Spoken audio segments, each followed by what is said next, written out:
Marwar bulletin देखने वाले सभी दर्शकों को चंद्रमोहन कल्ला का नमस्कार, राम राम ने खम्मा गणिसा। आज के समाचारों में राजस्थान के दो दिग्गज जाट नेताओं में जबरदस्त ढंग से आरोप प्रत्यारोप लगने शुरू हो गए हैं। इससे राजस्थान की जाट राजनीति गरमा गई है। आपको ये बता दें कि राज्य की जाट राजनीति ने नया मोड़ ले लिया है। राष्ट्रीय लोकतांत्रिक पार्टी के हनुमान बेनीवाल का बहुत बड़ा तंज सोशल मीडिया पर वायरल हो रहा है, जिसमें वे कहते दिख रहे हैं कि सभी नाचने वाले मुख्यमंत्री बन जाते तो ये देखना होता कि असल में संघर्ष क्या चीज़ होती है। तेजाजी के गानों पर नाचने में ही कुछ नहीं होता, कुछ करना पड़ता है। ये तंज हनुमान बेनीवाल ने प्रदेश कांग्रेस अध्यक्ष गोविंद सिंह डोटासरा पर कसा है, जो कि हर कार्यक्रम में तेजाजी की धुनों पर नाचते और दुपट्टा घुमाते हुए दिखते हैं और कांग्रेस के वर्तमान में सबसे बड़े जाट नेताओं में उनकी गिनती होती है। हनुमान बेनीवाल ने डोटासरा के डांस की नकल करते हुए कहा कि ये ऐसा नेता है जो पेपर आउट करवाते हैं। ये आरोप भी उन्होंने गोविंद सिंह डोटासरा पर लगाते हुए कहा कि ये पेपर लीक करवाने के आरोपी भी हैं। दरअसल राजस्थान में जाट राजनीति अलग अलग समय में अलग अलग विस्फोटक होती चली गई। अब ये बिखराव की बड़ी प्रकाष्ठा सामने आई है। जब कांग्रेस व रालोपा का गठबंधन था तो बेनीवाल व डोटासरा कई जगह एक साथ जाटों को रिझाते देखे गए। इंडिया गठबंधन के ही दल रालोपा जब राजस्थान में कांग्रेस अध्यक्ष पर इतना बड़ा कटाक्ष करे तो हंगामा तो होना ही है। बेनीवाल के इस बयान के बाद राजस्थान में दो जाट नेताओं के बीच में तलवारें खींच चुकी है। डोटासरा के विरुद्ध हनुमान बेनीवाल खुले आम मैदान में आ चुके हैं। इससे ये संकेत मिलता है कि राजस्थान की जाट राजनीति बिखराव की ओर है। हनुमान बेनीवाल ने गोविंद सिंह डोटासरा का सीएम बनने का सपना भी चकनाचूर करके रख दिया है, क्योंकि डोटासरा कांग्रेस में सर्वे सर्वा बनने के लिए हर दिशा में जोर लगाते सहज ही देखे जा सकते हैं।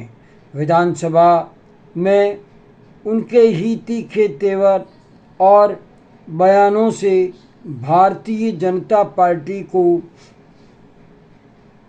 कई जगह हारने का सामना करना पड़ा और जाटों ने खुलकर के गोविंद सिंह डोटासरा को समर्थन दिया।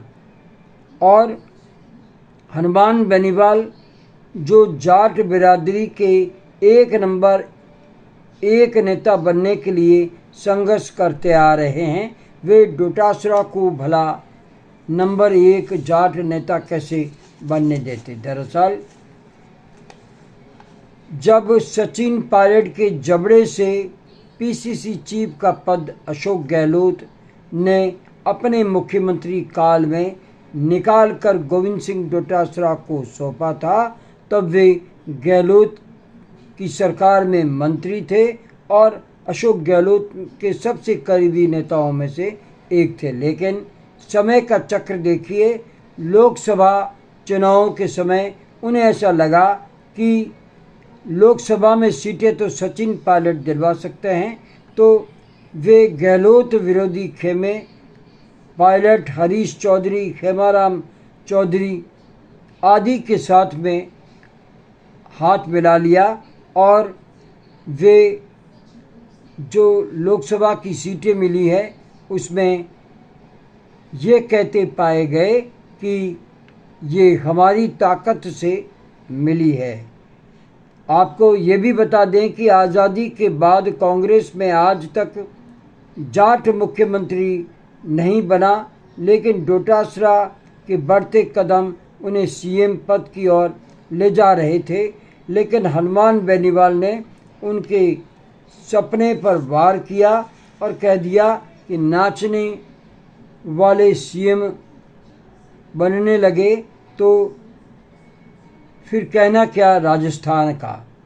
उन्होंने ये भी कह दिया कि जाटों की बिरादरी में मैं आया हूँ और हनुमान बेनीवाल ये कह रहा है कि नाचने वाले को कभी भी समर्थन मत दो। इस तरह के वक्तव्य देकर के उन्होंने खुले रूप से इंडिया गठबंधन को लेकर के जो विधानसभा चुनाव लड़ा था, एक तरह से चकनाचूर करने के संकेत दे दिए, क्योंकि जाट हनुमान बेनीवाल की कार्यशैली पर फिदा हैं।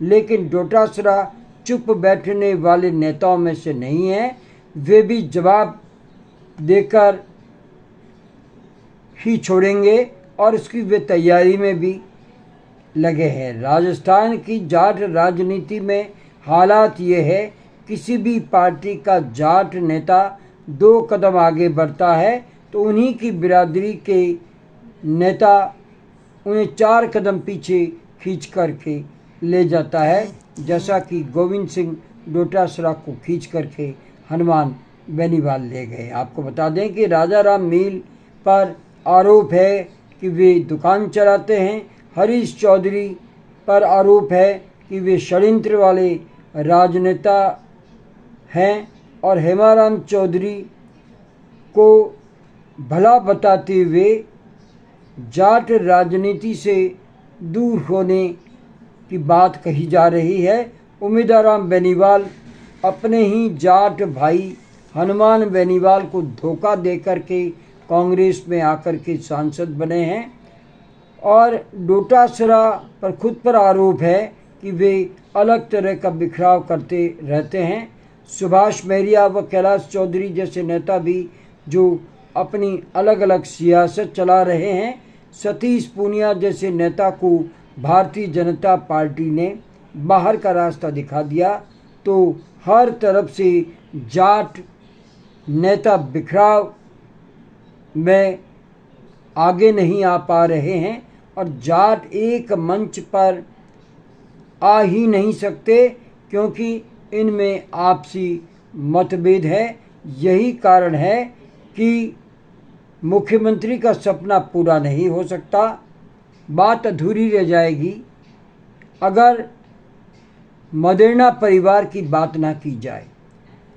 मारवाड़ की और राजस्थान की राजनीति में परशुराम मदेरणा का जाट राजनीति में बड़ा कदम, बड़ा योगदान रहा है और अब उनकी सियासत को उनकी पोती दिव्या मदेरणा आगे बढ़ा रही है, जो एक बार विधायक भी बनी।